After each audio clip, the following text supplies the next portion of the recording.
La fragilidad, la resignación, la inseguridad, el conformismo, esa indeleble dependencia existencial y especialmente esa monotonía del ser son elementos estructurales propios de la condición vulnerable. Hoy quiero hablarles de mi tesis doctoral sobre algo que está allí, muy visible, pero que quizás nosotros no lo obviamos. Hoy quiero hablarles de mi tesis doctoral, del humano y para el humano, sencilla. Estructuras de vulnerabilidad como condición de la infancia en los márgenes, escenarios de normalidad y naturalidad. En esta reflexión solo puedo decirles que la infancia en los márgenes es un espacio donde la vulnerabilidad se convierte en una constante, en una condición que se percibe como normal y natural. Es en estos escenarios donde las estructuras de vulnerabilidad no son solamente unos telones de fondo, sino que son protagonistas silenciosas que moldean las vidas de estos seres tan frágiles. Son la ausencia de oportunidades, la carencia de recursos y el silencioso grito de una infancia que lucha por florecer en un entorno adverso. Comprender estas estructuras es esencial no solo para visibilizar las dificultades, sino para encontrar caminos hacia la esperanza, hacia la transformación, brindando a cada uno de estos niños la posibilidad de romper con un ciclo que pareciera la suma de presentes sucesivos y poder encontrar su verdadero potencial. Saludos, ¿cómo va todo? Por acá, Darwin Zamora Machado, participante del programa de doctorado en Ciencias de la Educación de la Universidad Nacional Experimental Simón Rodríguez, específicamente del Núcleo Regional de Educación Avanzada Caracas. Como bien señalo, en los próximos minutos estaré compartiendo con ustedes, estimados miembros designados como jurado para esta disertación y todos los que nos acompañan en estos instantes, este trabajo, esta tesis, este producto titulado Educación Básica Pública e Infancia en los Márgenes como escenario natural de desigualdad social. Quiero acotar que mi tutora durante todo este proceso de construcción ha sido la doctora Sebastiana Ponte de Gólic. Esperamos que sea lo más provechoso para ustedes y lo más explícito lo que en minutos subsiguientes vamos a presentar. Poder mostrar a ustedes las estructuras de vulnerabilidad como condición dentro de la infancia en los márgenes pasa por el hecho que esto es producto de más de 20 años dentro de la educación básica pública en el estado de Aragua. Casi 5 lustros donde ese peregrinaje nos hizo caminar por diferentes municipios de la geografía aragüeña. Municipios como Santiago Mariño, el municipio Rivas, donde está ubicada la famosa Ciudad de la Juventud, La Victoria, otros municipios, pero específicamente la Colonia Tovar. Esta Colonia Tovar que cuando la escuchamos en nuestra mente se da la evocación de una pequeña Alemania, de las fresas, de los duraznos, pero que en la realidad cotidiana, en el día a día, en esos espacios educativos que se encuentran dentro de esos caseríos y sectores, la fragilidad, la resignación, los males propios de una sociedad inclemente hacen que allí se generen esas estructuras de vulnerabilidad. Aquí escucharán extractos de las historias de vida de quienes conmigo habitaron o cohabitaron o aún cohabitan estos procesos y estos andares. Allí explicaré y mostraré la resignificación del pensamiento de cada una de estas personas, de cada uno de estos seres que son simple y llanamente una repetición de ciclos. Como bien hablé en la introducción a este video, una suma de presentes sucesivos. Esta resignificación sobre los escenarios de la normalidad y la naturalidad con que se asume esta condición vulnerable en la infancia de los márgenes, es lo mismo en cualquier espacio a lo largo y ancho de nuestra geografía. Entonces bien, hablar de estas estructuras de vulnerabilidad como condición dentro de la infancia de los márgenes, estos escenarios donde se normaliza la vulnerabilidad, donde se hace natural cada una de estas situaciones un tanto precarias, nos planteábamos una interrogante para esta tesis, que cómo comprender esa relación de desigualdad social que acontece en un escenario natural dentro de la educación básica pública y la infancia en los márgenes, ¿verdad? Ahora bien, esto nos llevó para esta tesis doctoral realizar una serie de objetivos, intencionalidades o propósitos, como usted lo quiera interpretar. En nuestro caso le hemos puesto simplemente objetivos, o le colocamos simplemente objetivos. En este sentido, nosotros en un primer término significamos ese mundo de la infancia cotidiana en los márgenes desde los relatos de los niños, de las niñas, de los docentes, de los padres. Como bien señalábamos en minutos atrás, esos relatos que extrajimos de esas historias de vida. Allí revelamos dónde y cómo están insertas esas experiencias relativas a la desigualdad social, y que además legitimamos esa realidad a través de la historicidad en un contexto pedagógico normalizado para esa infancia referida.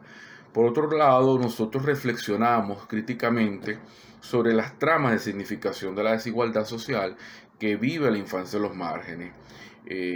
Tramas que fueron encubiertas desde las experiencias fenomenológicas que situamos en esas escuelas públicas con relación a ese contexto normalizado que lamentablemente trabajan los docentes en la educación pública básica. Por otro lado, también interpretamos esa faticidad de las tramas de significación pedagógica como un quehacer de la comprensión hermenéutica que nos permitió entender las posibilidades del docente público en sus experiencias situadas en ese contexto educativo pedagógico, y soy muy reiterativo en esto, desigual y normalizado. Y por otro lado, a través de esta tesis doctoral, mostramos los significados de la desigualdad que padece la infancia en los márgenes en estos escenarios pedagógicos naturales, insisto, naturales, los cuales nos permitió visibilizarlo y acceder a ellos como la posibilidad pedagógica inteligible. Ahora bien, para nosotros poder significar y poder mostrar esas estructuras de vulnerabilidad como condición dentro de la infancia de los márgenes y cómo éstas se transforman en unos escenarios de normalidad y naturalidad, construimos todo un entramado epistemológico, específicamente a través de una serie de pensares y tramas sustentadoras. Es por esto que dentro de nuestro camino autoepistémico, pues, nos sustentamos en algunos pensamientos fundamentales. Entre estos el de Pierre Bourdieu, un reconocido sociólogo francés que se erige como una de las figuras intelectuales influyentes del siglo XX porque su trabajo profundizó sobre las complejas dinámicas de las estructuras sociales. Entonces nos pareció que era sumamente necesario comprender que para pensar esas estructuras de, de vulnerabilidad propia de la condición de la infancia en los márgenes, existe un hábitus, como nos habla Bourdieu, que son simple y llanamente un conjunto de disposiciones, percepciones y prácticas que las personas internalizan a través de sus experiencias sociales. En el caso que esbozamos a lo largo de nuestra tesis doctoral, que es el de los niños y niñas en situación de marginalidad, este hábitus va a estar marcado por la pobreza, por la exclusión, por la falta de acceso a oportunidades educativas de calidad. Este hábitus va a estar profundamente arraigado y puede convertirse, quiero hacer énfasis aquí, puede convertirse en un obstáculo para el éxito educativo, ya que puede predisponer a estos niños a internalizar estas expectativas bajas y a convertirlas como parte de su cotidianidad.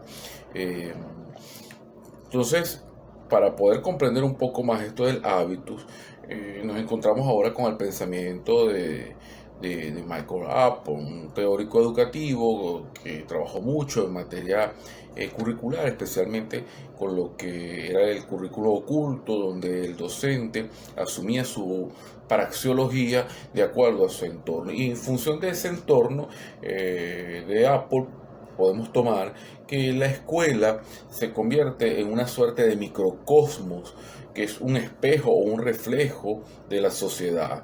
En este sentido, Apple la conceptualiza como un microcosmos de la sociedad en general, donde usted se va a reflejar y se va a reproducir estructuras de poder y de las desigualdades sociales. O sea, las escuelas que se encuentran ubicadas en sectores de clase media alta,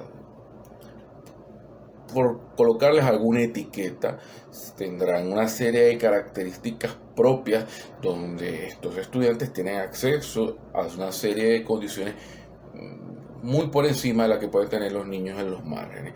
Entonces la escuela de los niños que se encuentran en situación de marginalidad en sectores como lo que vivimos nosotros, de escuelas rurales o escuelas en sectores mal llamados zonas rojas, evidentemente van a ser una reproducción de sus entornos, porque el docente, sin darse cuenta, va a ser un reproductor de esa desigualdad, va a ser un reproductor de esas repeticiones arquetípicas de las situaciones que viven constantemente en esos márgenes. Ahora, consideramos fundamental, a pesar, nosotros en nuestro trabajo hacemos una serie de ejercicios etnográficos y no hicimos etnografía. Más adelante señalaremos el por qué asumimos una fenomenología hermenéutica crítica y que desde allí era que marcábamos nuestra visión y la mantuvimos durante toda nuestra investigación. Sin embargo, hicimos algún ejercicio etnográfico y en este sentido, uno de los autores fundamentales que teníamos que citar en esta tesis doctoral era el padre Alejandro Moreno Olmedo, a través de sus visiones sobre la vida popular de la familia venezolana. Esto nos permitió poder tener un enfoque en un mundo de la vida popular. Recordemos que Moreno se centró en comprender en profundidad la cotidianidad y la cultura del pueblo venezolano. Otro de las aristas que tomamos de Moreno para poder visibilizar esas estructuras de vulnerabilidad propias de la condición en la infancia de los márgenes es su crítica a la modernidad y a la dominación, además de ese profundo enfoque humanista y holístico. Esto fue un encuentro de pensamientos que nos permitieron entretejer toda esta trama, pero el autor fundamental sobre el cual cimentamos todo un eje transversalizador fue John Carl Medisch, a través de sus diferentes visiones en materia del pensamiento precario. Bueno, continuamos entonces con la disertación, con la exposición de mi tesis doctoral, donde hablamos sobre esas estructuras de vulnerabilidad propias de la condición de la infancia en los márgenes y cómo esto se convierte en escenarios naturales y normalizados. Queremos detenernos aquí, hacer una suerte de inciso, paréntesis, porque es necesario que comprendamos la condición vulnerable. ¿Y quién mejor que tomar un poco del pensamiento de Joan Carles Medici para desmenuzar esta idea? Filósofo contemporáneo que, como ustedes bien saben, ha desarrollado una profunda reflexión sobre la vulnerabilidad humana. De él entendimos que esta vulnerabilidad parte de centrarnos en el análisis, de reconocer la fragilidad inherente propia al ser. No se trata solo de reconocer la vulnerabilidad como una condición inevitable, sino que también es necesario elevarla a un aspecto esencial de nuestra existencia que nos permita conectarnos con la empatía y la ética. Más adelante hablaremos sobre la ética en los escenarios, en los márgenes, y cómo se concibe la ética, la estética en estos aspectos. Pero continuando un poco sobre el pensamiento de Medici, consideramos que él argumenta que la vulnerabilidad no es simplemente una debilidad que debe ser superada, sino que es una característica fundamental que define nuestra humanidad, nuestro ser. Según su visión, vivir implica aceptar que somos frágiles, nuestra exposición al dolor, a la pérdida, a la incertidumbre. Este reconocimiento de la vulnerabilidad nos abre al otro, la otredad, nos hace conscientes de la interdependencia que nos une y nos impulsa éticamente. Resumiendo un poco, para no tomar tanto tiempo en esta parte, consideramos que la visión de Medici sobre la vulnerabilidad es una última instancia, un llamado a rehumanizar nuestras relaciones, a nuestras instituciones, al aceptar nuestra vulnerabilidad. Podemos construir una sociedad más justa, más compasiva, pero sin embargo, también de Medici podemos entender que esa vulnerabilidad es una condición y que está dentro de lo metafísico, y por ser una condición metafísica sostiene una serie de estructuras que en nuestra tesis doctoral plantearemos más adelante. ¿Por qué la fenomenología hermenéutica crítica dentro de mi tesis doctoral? Sencillo. Gracias a este enfoque pude comprender las experiencias humanas desde la perspectiva de quien la vivía, interpretándola dentro de su contexto social, dentro de su contexto cultural, dentro de su contexto histórico, así como se iban presentando. Quiero acotar, estimados miembros del jurado y quienes nos escuchan en esta disertación, que este enfoque me permitió particularmente analizar esas estructuras de vulnerabilidad en la infancia, en los márgenes, ya que me permitió profundizar cómo estas condiciones son vividas y percibidas por los propios niños y sus comunidades. Quisiera también acotar que en este marco la vulnerabilidad, cuando digo este marco me refiero a la fenomenología hermenéutica crítica, la vulnerabilidad no se entiende simplemente como una falta o debilidad sino como una condición estructural que influye en la vida cotidiana y las posibilidades de desarrollo dentro de los contextos que observamos, dentro de los contextos que vivimos, dentro de los contextos en que nos adentramos. Esta fenomenología hermenéutica crítica nos permitió revelar cómo estas estructuras de vulnerabilidad se normalizaban y se naturalizaban en la vida de estos niños, configurando sus expectativas, sus oportunidades y formas con relación con el entorno. Es por esto que a través de este enfoque pude visibilizar estas narrativas, poniendo de relieve cómo los niños interpretaban y manejaban sus propias experiencias de vulnerabilidad. Además, quiero señalar que me permitió inclusive cuestionar las dinámicas de poder y exclusión que se perpetúan en estas condiciones, abriéndonos ese espacio para la reflexión crítica y la búsqueda de posibles alternativas para análisis más profundos. Para poder entonces mostrar esas tramas de vulnerabilidad presentes en la infancia en los márgenes, quiero compartir con ustedes algunos signos y voces recabados a través de ejercicios etnográficos que hemos venido realizando a lo largo de estos años. En estos tiempos y que pareciera que se repiten con mucha frecuencia. Dentro de esos signos y voces voy a empezar con uno de los primeros, la resignación. Para la resignación voy a utilizar uno de los relatos que plasmamos en nuestra tesis doctoral, el caso de Mili, una niña de 8 años en un caserío por allá llamado Las Peñitas, cercano al municipio de Tovar, en la colonia Tovar, un sector donde la gran mayoría de las personas se dedicaban a trabajar como pisatarios recogiendo café. Mili, hija de padres colombianos, una niña que soñaba con ser doctora, una niña que entendía de forma muy pragmática su realidad contextual. Aún recuerdo un día conversando con ella que ella me preguntó: ¿tú crees que un día yo pueda ser doctora? Y yo inmediatamente le contesté fue con una pregunta: ¿por qué me haces esa consulta a mí? Y ella me decía que en su escuela no había libros, que su maestra faltaba mucho porque se enfermaba, que no aprendía de lo que necesitaba, que en su casa le decían que tenía que estudiar para ser alguien. Y recuerdo, no sé si de forma, no sé, tan sencilla me preguntó: ¿cuánto tiempo me falta para ser alguien? ¿Tú lo sabes?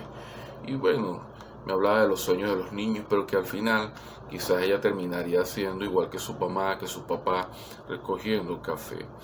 Por esto que Mili me hizo entender que la resignación es un sentimiento común en los entornos de los desfavorecidos.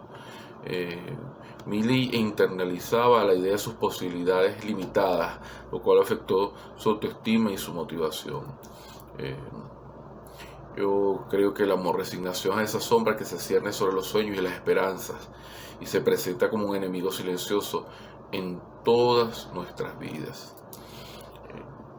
Es un tema que quisiera no abordar, pero lamentablemente está allí. Entonces entendí a través de los relatos de Mili y otros que plasmé en esa parte, en esos signos llamados a la resignación, que quienes viven en los márgenes, aquellos que parecieran estar al borde de la sociedad, a menudo viven una realidad marcada por la precariedad, la exclusión y la falta de oportunidades. Su existencia suele parecer en muchos sentidos similar a la de Sísifo, el mito de Sísifo, que lo narra muy bien Camus. Ese ir rodando una roca por secula seculorum y que nunca finaliza. Es un esfuerzo constante por alcanzar una meta que siempre parece que lo elude. Pero sin embargo, igual que Sísifo, al final creo que no estamos o no deberíamos estar condenados a tal falta de luz. Por esto que la esperanza a menudo es frágil en estos entornos, se ve amenazada por la discriminación, por la violencia, por la falta de oportunidades, por esa sensación de aislamiento.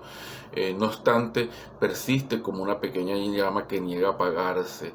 Es la piedra de Sísifo que representa el peso de las circunstancias, las dificultades que debemos enfrentar en la vida, pero también representa la posibilidad de la resistencia, de la afirmación de la propia voluntad, porque al igual que Sísifo, los niños en los sectores marginados pueden encontrar en su lucha una forma de trascender su condición y darle un sentido a su existencia. Continuando con este develar de signos y voces, nos encontramos entonces con un fragmento que titulamos La Utopía. Sobre la utopía quiero compartir el relato de José Luis, un maestro joven, pero con mucha vocación, que llegó a trabajar. Lo conocí por allá en una escuela en las afueras de La Victoria, una periferia marcada por la violencia y hay toda una serie de formas sociales que se estaban generando allí, donde la jerga carcelaria era el día a día de esa comunidad. Un maestro que se planteó muchos proyectos para transformar esa realidad. Un maestro que inclusive empezamos a construir todo un programa de educación para padres, para que a través de la escuela pudiésemos cambiar un poco esos entornos. Pero sin embargo, una mañana José Luis chocó con la triste realidad. Yo llegué un día y vi el aula con un silencio abismal. Uno de sus niños fue asesinado. ¿Por qué? Nunca se supo. ¿Dónde? Muy cerca de la escuela. Quizás algún familiar, quizás algún hermano, no sé. Solo sé que a la semana siguiente José Luis introdujo un certificado médico, un reposo, y no volvió a la escuela. No supe de él, pasaron muchos años. Luego me lo conseguí y me narró parte de lo que él pensó, vivió y sintió en aquel entonces. Quiero leer de forma textual lo que él me relató. Pana, ¿qué hacía yo ahí? Todos los días me levantaba con la esperanza de cambiar algo, de hacer una diferencia, pero la verdad es que este lugar me estaba matando. La victoria con su violencia y su delincuencia. Yo quería ser un maestro que inspirara a mis alumnos, pero ¿cómo lo hacía sin recursos, sin apoyo, sin nada? ¿Tú te acuerdas que propusiste un proyecto de educación para padres, para que desde el hogar ayudaran a los estudiantes a no caer en el mundo delincuencial? ¿Pero de qué sirvió? Un mes después, mataron a aquel niño. ¿Qué esperanza queda? Ninguna. La realidad es dura. Aquí no hay futuro, no hay sueños. Son una lucha constante por sobrevivir y me di cuenta que no puedo hacer absolutamente nada. De este relato puedo decirles que construimos una metáfora y luego de esa metáfora empezamos a develar un poco más estas tramas de vulnerabilidad que se encuentran presentes en la infancia en los márgenes. Una metáfora la cual señalamos como la tiza rota y el sueño fragmentado, la educación básica pública y la educación en los márgenes. Una metáfora que nos invita a pensar que la escuela, ese espacio que prometía ser un faro de esperanza, se transforma entonces en un escenario de lucha y desesperanza. Esas aulas antes repletas de risas y de sueños, en ese entonces se convertían en campos de batalla donde la violencia, la indiferencia se disputaban el terreno. La figura del maestro, lo que otrora veíamos como un símbolo de sabiduría y guía, dentro de aquellos escenarios se reducía a un mero espectador de un drama que lo superaba. Inclusive podría hablar que esa pedagogía del amor, ese ideal que buscaba construir puentes entre el conocimiento y el corazón, se estrella contra la realidad de una sociedad que margina y excluye a las personas. Yo creo que la utopía educativa no es una mera fantasía, sino un horizonte hacia el cual debemos avanzar. Una educación de calidad, inclusiva, educativa y todo esto. Pero sin embargo, en estos escenarios donde las cosas se naturalizan y se normalizan, las utopías a veces suelen ser rotas, así como la tiza en el pizarrón. Develando esos signos y significados, quisimos comprender un poco eso de un escenario normalizado, de un escenario natural, donde la condición vulnerable es parte de ese hábitus, como bien hablaba Bourdieu.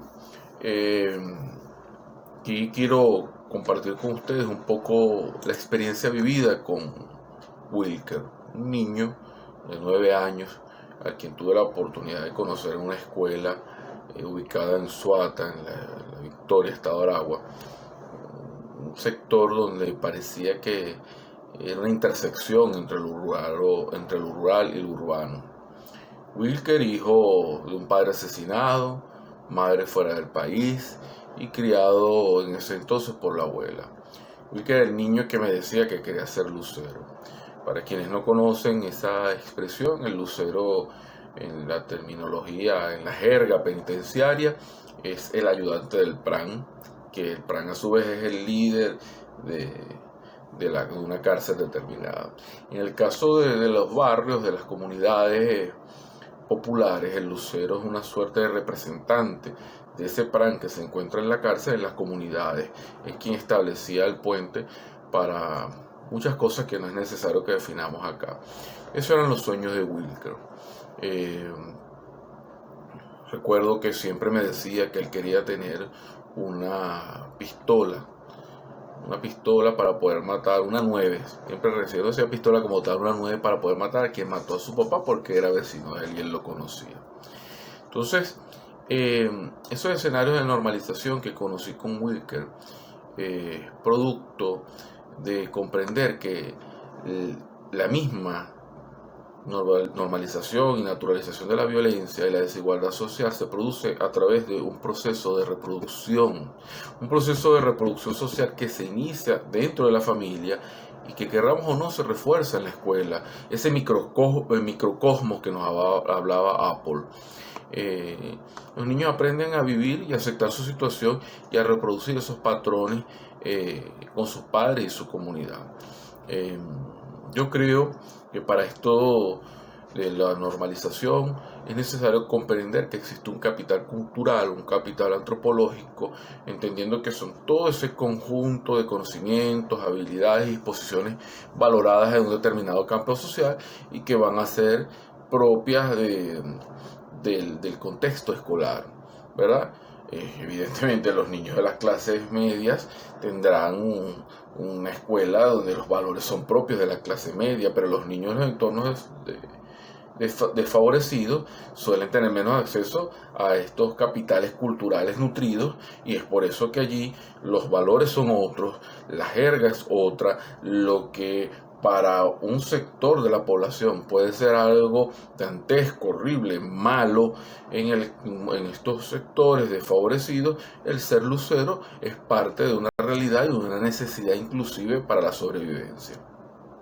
Si una de las cosas que pudimos comprender a través de todas estas personas que hemos conocido en todos estos años en la educación básica pública, es que los escenarios se normalizan y toman hacia la naturalidad debido a una repetición de patrones. Parece ser un bucle de historias que se repiten y se repiten generación tras generación. Entre estas quiero compartir un poco la historia de Yelixa Guaita. Yelixa Guaita, madre adolescente que asistía con mucha frecuencia a la escuela donde tenía sus niñas. Escuela ubicada en el sector Gonzalito, debajo, básicamente la escuela quedaba debajo de un puente de la autopista en el municipio Mariño, estado de Aragua. ¿Por qué tomo en consideración la historia de Yelixa Guaita? Era madre adolescente, hija de una madre adolescente y nieta de una madre adolescente. Recuerdo que por alguna visita que tuve que realizar a aquel hogar, parecía el patio no sé, algo como un clan, donde todas esas madres vivían, cada quien en su espacio las conocía todas, conocía a la abuela, conocía a la madre, la conocía y conocía a sus niñas. Entonces, esa fenomenología crítica que me permitió conocer y comprender estas realidades, me invitó a ver más allá de lo simple, la descripción de los hechos, y a entender y a cuestionar algunos significados subyacentes en esta historia.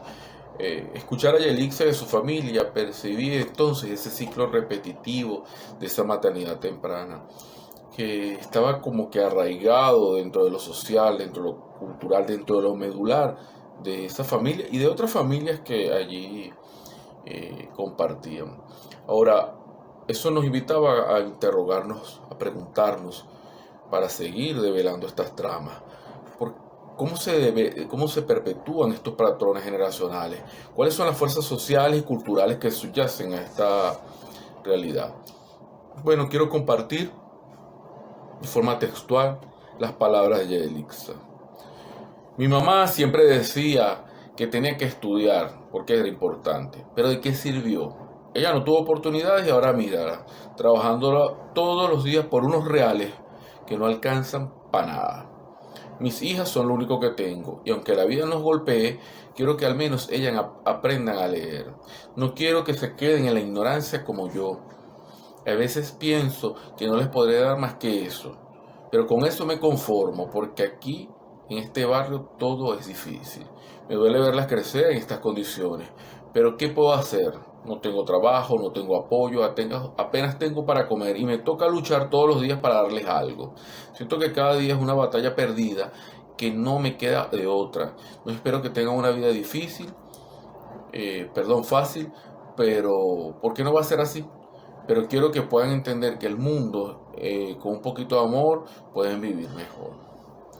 Esta reflexión sobre esta experiencia me hizo darme cuenta que la complejidad de los desafíos que enfrentamos, las estructuras sociales, son poderosas y cambian muy lentamente. Cambian muy lentamente. Y pareciera que la escuela se hiciese partícipe de esa repetición de patrones, donde con los docentes que daban clases a las hijas de Yelixa Guaita, me hablaban cosas como que ella va a salir embarazada igual que salió la mamá.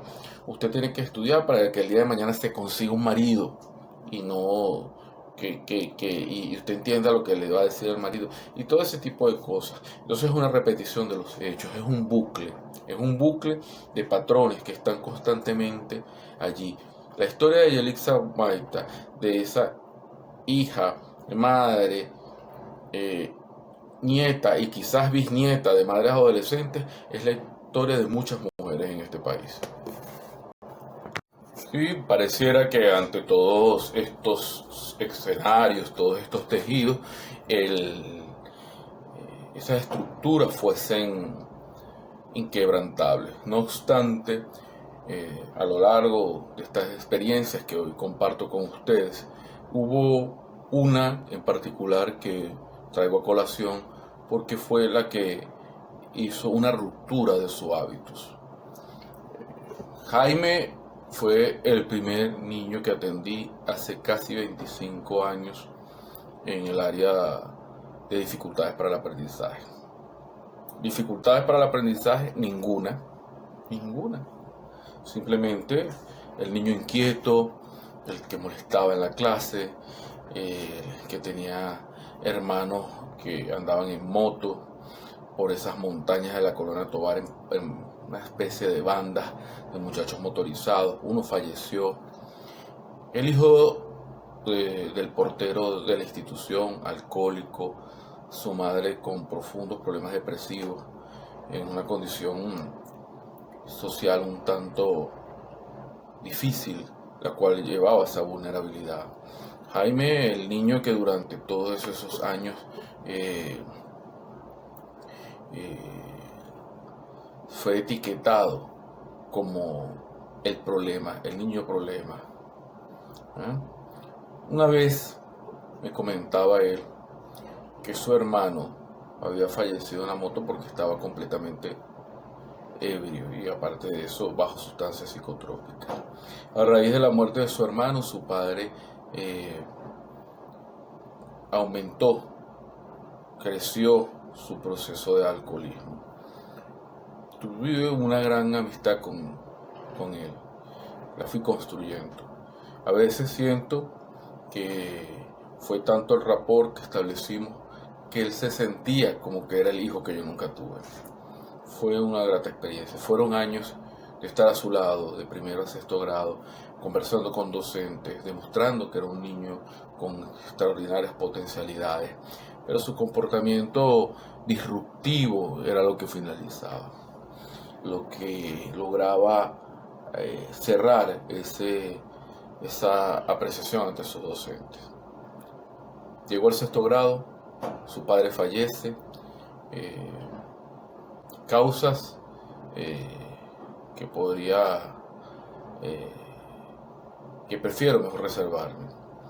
Podría engañar y decirles a todos ustedes que su temperamento se tornó más violento, que fue cada vez eh, asumiendo una serie de antivalores. Sin embargo, no. Pasó completamente lo contrario. Jaime se refugió en lo positivo, por llamarlo de alguna forma, dentro de los libros, en actividades deportivas. En fin, quizás un proceso introspectivo dentro de él. No lo sé qué fue lo que sucedió. Nunca quise preguntar, quizás para no alterar esa nueva realidad. Hoy su realidad es otra. Hoy es un ingeniero que dedicó a cuidar a su madre y que montó su pequeña empresa, que vela por su pequeña hija constantemente. Tengo entendido, según la última vez que conversamos, que estaba en el cristianismo o alguna fe de estas profesaba. Quiero acotar algo. No son los logros socioeconómicos lo que demostraron que rompió el hábito, absolutamente para nada. Lo que demostró que rompió el hábito es que pudo haber sido otro alcohólico dentro de su familia, que él pudo haber sido otro motorizado más brincando de allá para acá, en las montañas de la Colina Tovar. Él pudo optar por simple y llanamente vivir del día a día para tener con qué comprarse una botella. Y no fue así. O sea, su hábito se rompió, destruyó toda esa serie de patrones que indicaban que hacia allá iba. Ahora, ¿esto fue la escuela? Tal vez sí, muy probablemente. Esto fue un proceso introspectivo, obviamente. Entonces, dentro de los procesos de transformaciones social que la escuela debe realizar, tenemos que acotar entonces que si bien el hábito de la desigualdad social en realidad compleja, arraigada, no es inevitable, que quizás a través de políticas educativas, formación de docentes, la participación de la familia y creación de comunidades escolares inclusivas, es posible que se transformen estas escuelas, estos espacios que se están allá en los márgenes, que nadie los ve, que todos sabemos que existen, pero que nadie los ve. Aquí quiero decirles que quiero desde las profundidades desentrañar un poco las voces de la educación en los márgenes. He escuchado las voces desde esas profundidades, a través de sus relatos, como piedras pulidas por el tiempo. He vislumbrado un mundo de contrastes, donde la educación, que en vez de aparecer como una luz de esperanza, se convierte a menudo en un laberinto sin salida, en el repetir y copiar y repetir las mismas clases, hablar sobre las mismas situaciones sociales. Esos pequeños náufragos que son nuestros niños navegan a la deriva en ese océano de desigualdad. Voces que claman por ser escuchadas, sus palabras son como semillas que dispersa el viento, y así lo coloco al final del documento que hoy presento como tesis, el telegrama del viento. Esas voces llevan consigo el peso de una herencia social que evidentemente les arrastra hacia un futuro prefigurado, por decirlo de una forma. Es por esto que la educación básica pública en estos contextos, mis estimados miembros del jurado que hoy me escuchan, estimados amigos, amigas que se conectaron a esta disertación, la educación básica pública en estos contextos se erige como un escenario donde se escenifica a diario la desigualdad.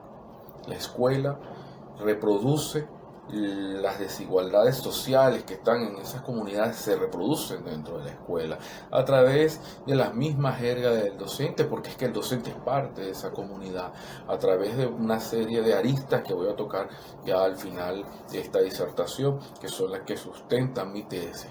Es por esto que estas aulas, lejos de ser un espacio para el encuentro y el aprendizaje, se transforman en campos de batalla donde se libra una lucha desigual. Los estudiantes, con sus mochilas cargadas de carencias, expectativas limitadas, se enfrentan a un sistema educativo que en ocasiones parece que está diseñado a perpetuar un status quo. Cuando me dentro de estos relatos he sentido con urgencia la necesidad de dar voz a quienes históricamente han sido silenciados. Es por esto que he compartido con ustedes algunas de estas experiencias. No las veo como anecdóticas, de verdad que no, sino que en mi visión fenomenológica, hermenéutica crítica, hago un revelar de una complejidad, de una trama de factores sociales, culturales y económicos que de una u otra forma influyen en sus trayectorias educativas. La evidente y notoria marcada falta de recursos, la discriminación, la violencia, la falta de oportunidades son todas algunas de esas barreras que enfrentan a diario, sin meter a inclusive temas sociales, temas políticos y, ¿por qué no, temas raciales? Quizá usted me está escuchando y pensará que todo es un panorama nefasto. Sin embargo, también quiero acotar que en este panorama sombrío he encontrado destellos de esperanza. Las voces que he escuchado no son solo lamentos, sino también llamados a la acción. Estos niños, estos jóvenes, estos padres, estos docentes, a pesar de sus adversidades, anhelan y luchan por un futuro mejor. Sus sueños a menudo ocultos bajo capas de resignación son semillas, mi estimado amigo que me escucha, que pueden germinar y transformar su realidad.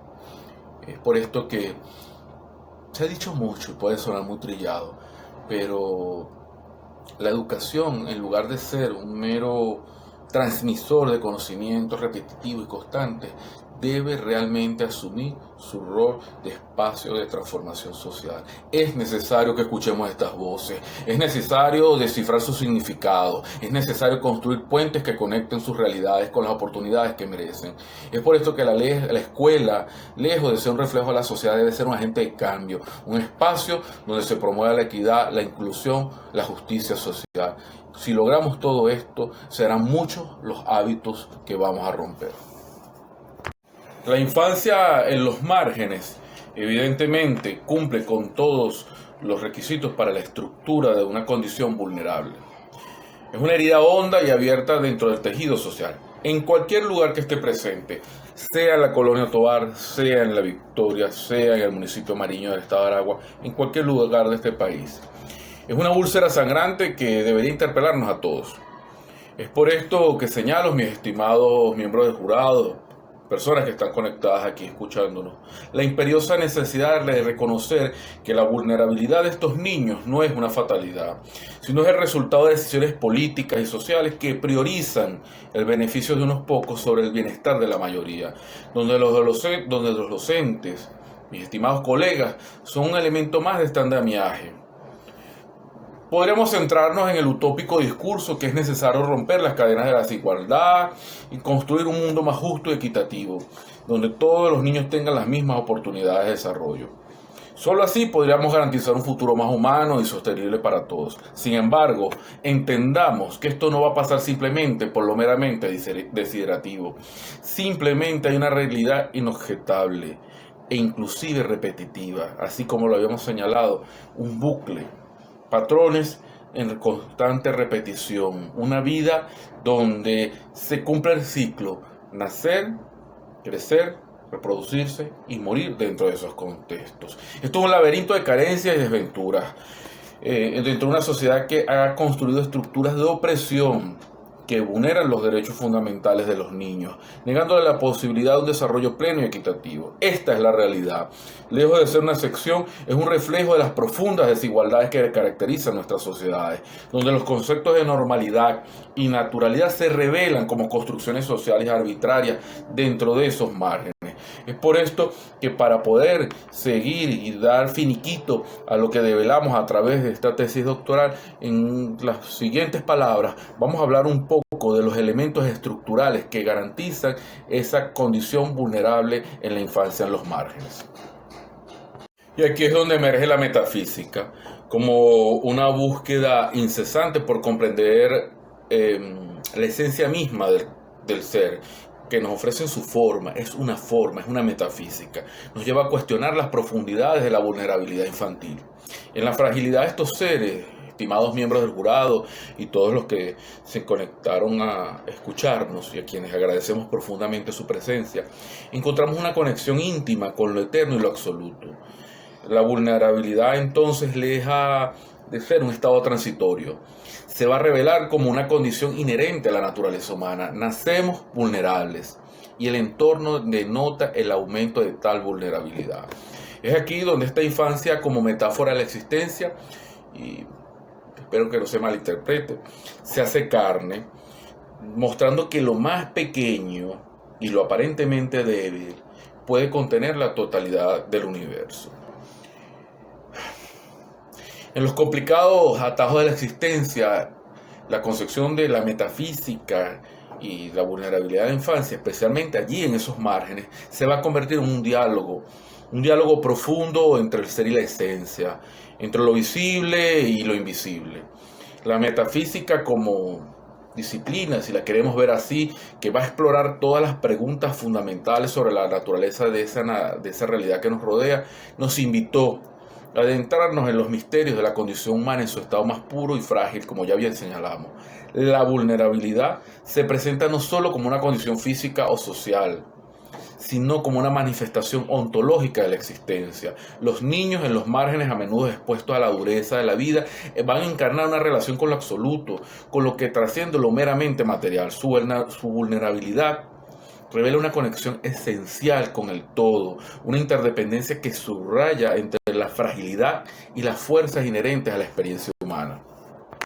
Entonces, todos estos elementos que hemos señalado, que soportan que existe una estructura vulnerable como condición propia de la infancia en los márgenes y que es proclive a la construcción de escenarios de naturalidad y normalización.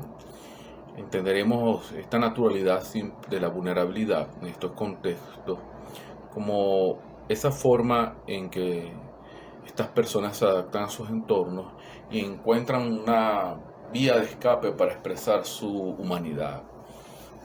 En medio de la escasez, estos niños van a crear un mundo de fantasía con todos los recursos a su disposición y sus interacciones diarias impregnadas de una autenticidad que va a revelar la capacidad humana para encontrar una belleza y un significado en las situaciones más difíciles.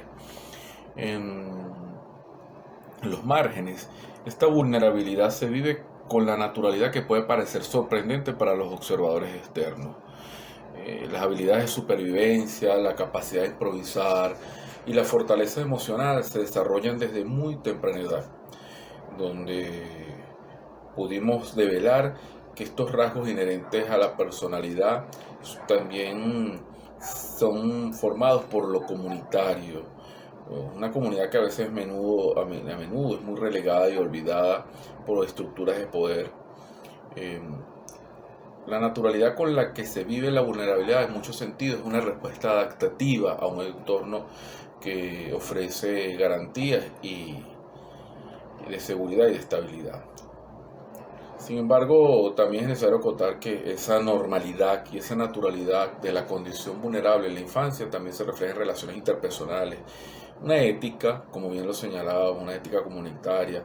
Existen atisbos de solidaridad y la reciprocidad son valores que se practican de una u otra forma, pero a un estilo muchas veces de sobrevivencia. Sin embargo, esta normalidad y naturalidad también presentan desafíos. La aceptación de la vulnerabilidad como parte inherente de la vida puede llevar a la resignación y a la falta de aspiraciones, limitando oportunidades de desarrollo y de crecimiento. La naturalización de la precariedad, de lo precario, puede hacer que las injusticias estructurales pasen desapercibidas y que se perpetúe en un ciclo de exclusión y pobreza. Considero que es por ello fundamental reconocer y abordar las raíces profundas de la vulnerabilidad, trabajando para crear un entorno donde todos estos niños puedan disfrutar de una vida plena y digna. Pero el primer paso es reconocer que está. Por eso que la normalidad y la naturalidad de la condición vulnerable en la infancia de los márgenes nos va a invitar a reflexionar sobre nuestra comprensión de la adaptabilidad del humano. Esta tesis nos desafió a ver más allá de las apariencias, a reconocer la fortaleza que reside en esa fragilidad, la belleza que emerge en la adversidad y la dignidad que perdura a pesar de las circunstancias. Puedo decir que a través de todas estas personas encontré una lección poderosa sobre la capacidad humana para encontrar la luz en la oscuridad y transformar la vulnerabilidad en una fuente de esperanza y resistencia, a pesar que muchos de ellos siguieron allí envueltos en ese bucle. Es por eso que en los intersticios de la existencia humana, donde la luz y la sombra coexisten en un abrazo perpetuo, se despliega la infancia vulnerable en los márgenes, una danza entre la fragilidad y la fortaleza que desafía las normas establecidas. No voy a negar que a través del prisma de la fenomenología hermenéutica crítica se revela una realidad compleja y multifacética, ahí profundamente tejida con unos hilos de la metafísica, de la estética, de la ética, de esa normalidad y naturalidad que juntos van a formar un tapiz de significados profundos y resonantes. Quiero señalar que en el vasto escenario de la marginalidad, de la vulnerabilidad de la infancia, no es una anomalía, sino una constante que remite a la definición de un ritmo de vida, de una cotidianidad. De esta metafísica simplemente puedo decir que nos invita a contemplar la esencia misma del ser, a reconocer la mirada infantil, un reflejo de lo absoluto, un acto de la totalidad que se manifiesta en eso tan pequeño y tan efímero. ¿Qué puedo decir para profundizar sobre este tema, la normalidad, tal como lo abordamos en nuestro documento escrito, que al final lo que quedará perpetuamente en nuestras memorias? Esa normalidad en estos contextos es un constructo flexible y dinámico. La vulnerabilidad con todos sus elementos se integra a la vida cotidiana con una naturalidad que va a reflejar la capacidad humana para adaptarse y sobrevivir. Y sobrevivir. Y sobrevivir. Los niños y todas las personas que ahí cohabitan van a construir una capacidad innata de encontrar la alegría en medio de la adversidad, donde nos muestren que la normalidad no es un estado fijo, sino un proceso de adaptación y transformación.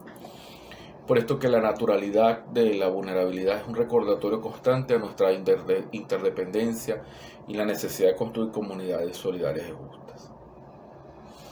Quiero decir que desde este enfoque fenomenológico, hermenéutico, crítico, con que abordamos esta tesis doctoral, me invitó a reflexionar sobre estas realidades con una mirada renovada, y a ver la totalidad de la existencia con ojos nuevos y actuar con un compromiso más profundo en lo que tiene que ver con la justicia y la dignidad. Quisiera aquí decir, tuve en algún momento una formación en materia de derechos humanos y son dos valores o dos principios fundamentales en esta visión nueva y renovada que fue producto de esta fenomenología hermenéutica crítica. En la infancia vulnerable encontramos no solo un reflejo de nuestras propias fragilidades, sino también una fuente de inspiración y esperanza en los lugares más inesperados. Así que cada niño vulnerable, vamos a ver en él un destello de lo eterno y lo absoluto, una invitación a abrazar la vida en toda su complejidad y riqueza. Sobre las estructuras de la vulnerabilidad que afectan a la infancia, los márgenes de nuestra sociedad, me ha permitido comprender cómo la marginalidad no solo es un estado del ser, sino una construcción social que se manifiesta en la vida cotidiana de millones de niños, especialmente en nuestro país. En este contexto, la normalidad y la naturalidad se van a convertir en conceptos que, lejos de ser absolutos, en realidad son construcciones arbitrarias que se perpetúan por la exclusión y la desigualdad. En sueños que no eran míos, secuestré la sonrisa melancólica de quien vive la vida esperando el sueño del amanecer tardío. Cuando el telegrama del viento me traen como cables a tierra los fragmentos de sus sueños, desvivo mi vida para refugiarme en la de ellos. Al final, siempre habrá un mañana.